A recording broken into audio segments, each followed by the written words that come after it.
everyone, and welcome back to Bernama. Today I am with Ivan Poon, of course, from the brand Ann Maxima. Welcome, Ivan, to the show. Thank you for having me. Good to have you, and of course, very stylish, as you can see. Now we're talking about a brand called Ann Maxima, which is a homegrown brand that's been creating, waves, and sort of also created a niche market by offering high-end products at very reasonable prices. But before we get into that, tell us a bit about the brand and its history.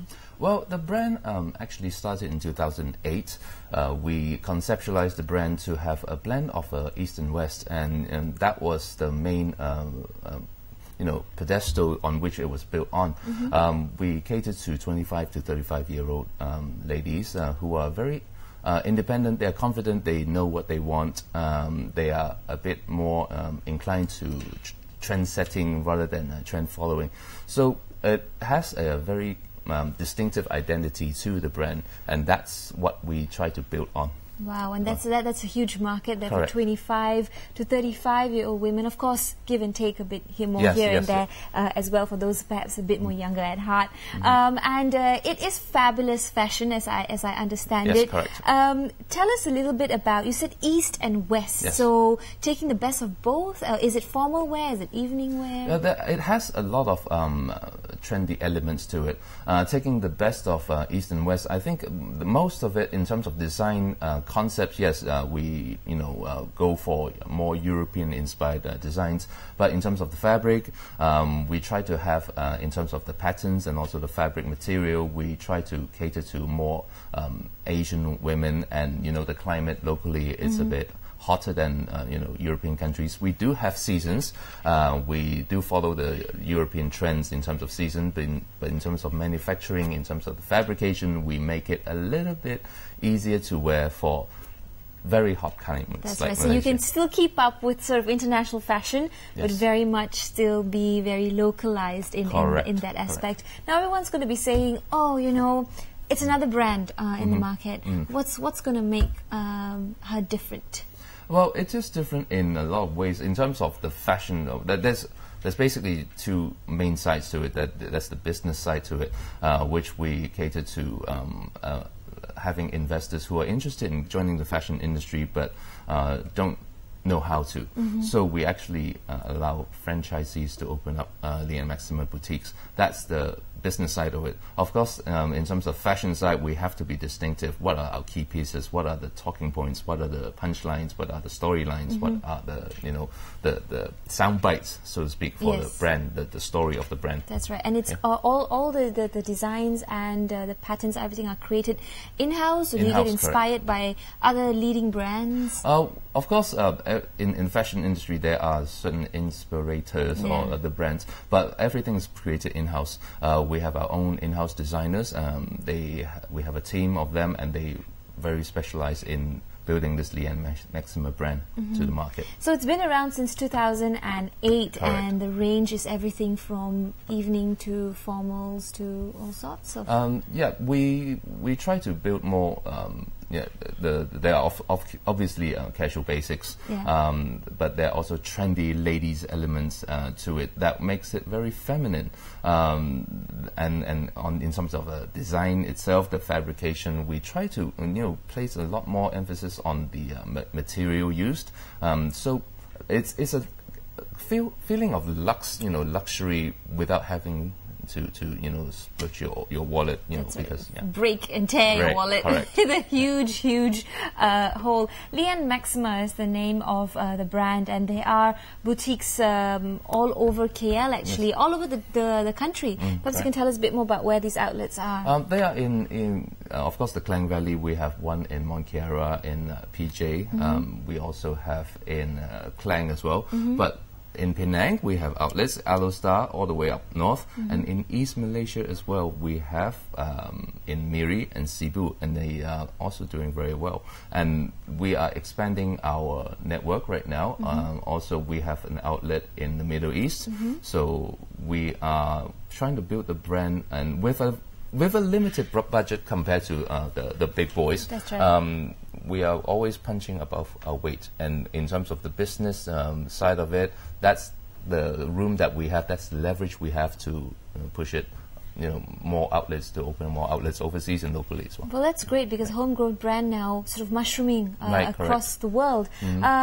So when you have a Malaysian sort of brand being introduced overseas, what are the challenges that you have? The challenges are is very practical, is actually the sizes, because our sizing, the size pack, so to speak, here is a bit towards the smaller. In fact, our brand is slightly on the higher side. That means that we cater to slightly heavier set individuals, and that makes it easier a little bit to sell overseas. Of course, that is a minor issue in terms of the designs themselves. How do we cater to the culture? How do we cater to their likings and the weather itself? So that is a bit of a challenge. So in terms of the designs, it may have to be certain designs may have to cater to just an overseas market. That's right. So we have a different sort of in what you carry locally and internationally as well.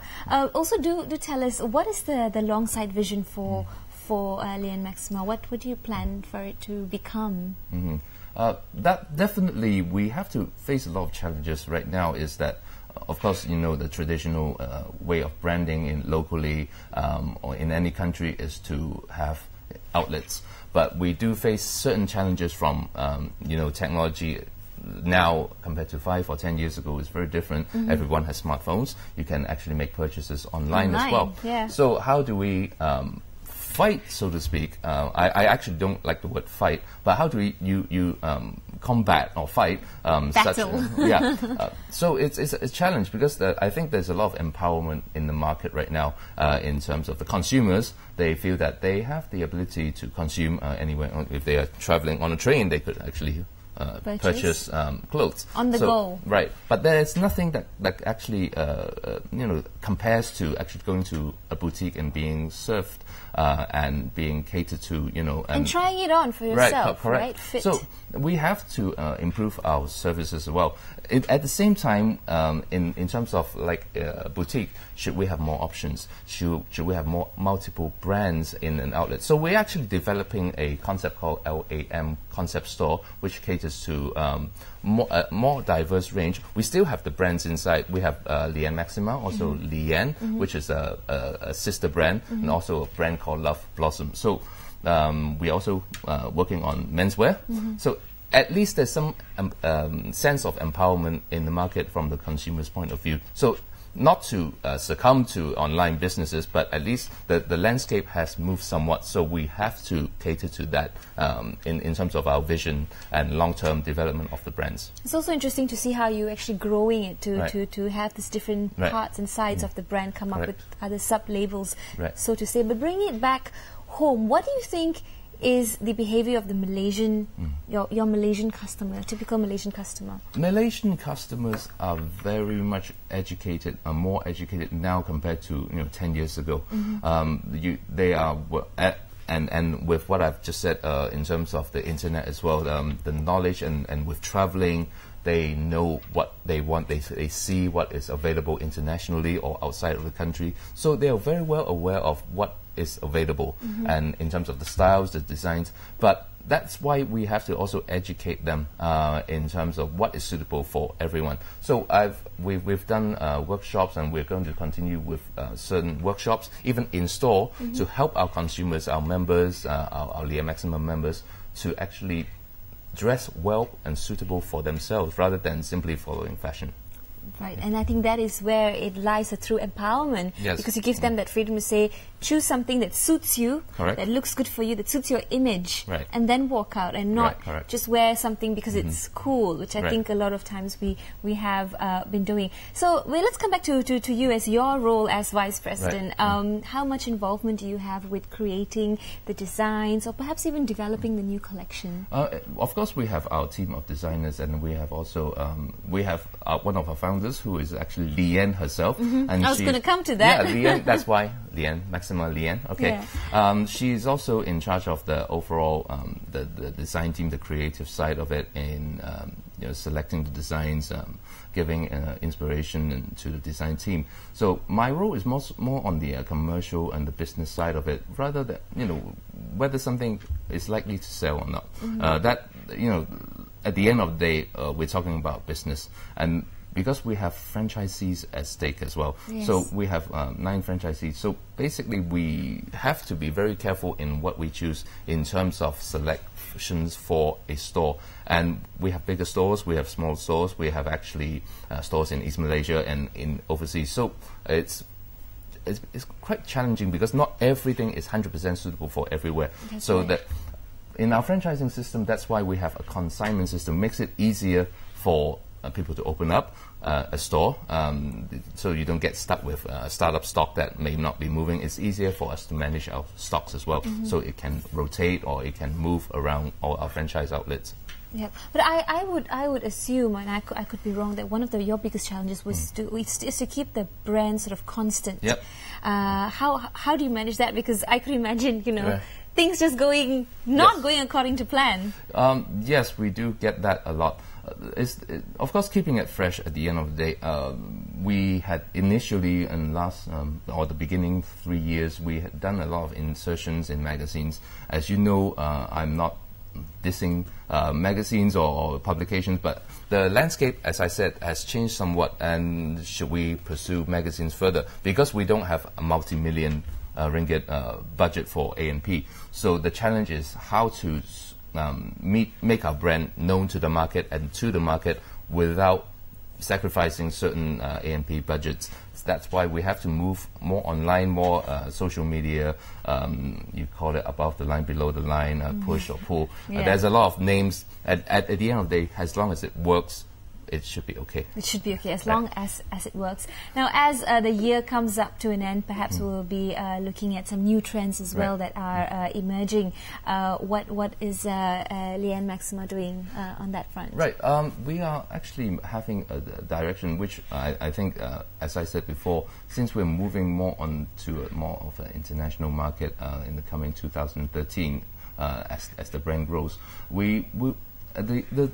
the thing is about Malaysian fashion is that if you try to compete too hard with the so-called international brands in terms of being more European, being more Eurocentric in your designs, you cannot compete with them because you don't have the volume, you don't have the presence in the country. So we try to build even more on the ethnic component of the brand, which I think in the long run, it will help it to have a stronger identity. Absolutely. Rather than, of course, for certain local, for markets like Malaysia, and also you need some of the basics as well. But I think overall, the brand identity, we need a lot more ethnic elements to the brand that would make it propel to a higher level. And obviously there is a huge market spending power here as well. Correct. The fact that you've set up more and more outlets and also growing the brand. So you mentioned social media. Where can we find more information? Is it Facebook? It's on our Facebook. It's on Facebook, and we are trying to develop apps for smartphones. Okay. That would take some time because there's a budget to it, and we try to make it easier instead of having the traditional membership card that we have to scan and all that. All you need to do is go to our having an apps. I think we should have it developed by next year, and basically it will give you information on everything that we have, and you can probably purchase online as well. Purchase online as well. But I think what's great you're doing is trying to be very much have a balanced approach to going online and having the product known online, as well as still having outlets, right? Correct. But we have, of course, in Malaysia, the festive season coming up, Christmas and all of that as well. We hope to see some interesting collections at Ann Maxima. Yes, the current fall holiday collection is ongoing. We have some very interesting designs. Check out our website, www.leannmaxima.com. That's LEANNMAXIMA.com. You'll find a lot of designs. On the screen, there you go. And also you Facebook. yourself also on Facebook. Just before we end, you yourself are from a makeup industry, from a slightly different industry before getting into the fashion industry and pursuing what you had said, passion for fashion. Right, correct. Actually, I was in the makeup industry, the cosmetic industry for a while, but prior to that, I was actually in industrial chemicals. So that was to a lot of people that's a far jump from chemicals to fashion, but passion always was fashion since young. So that was the main calling, rather than any specific reason why I joined the fashion industry. Absolutely. And so if fashion is also your passion, then you know that Lee and Maxima will give you the best that they have to offer. So do check them out. Check them out on Facebook, perhaps online as well, to see what they have in their latest collection. Thank you so much, Ivan, for joining us. Thank you. Such a pleasure talking to you. Have a great day ahead. We'll see you same time, same place tomorrow. Bye-bye. Bye.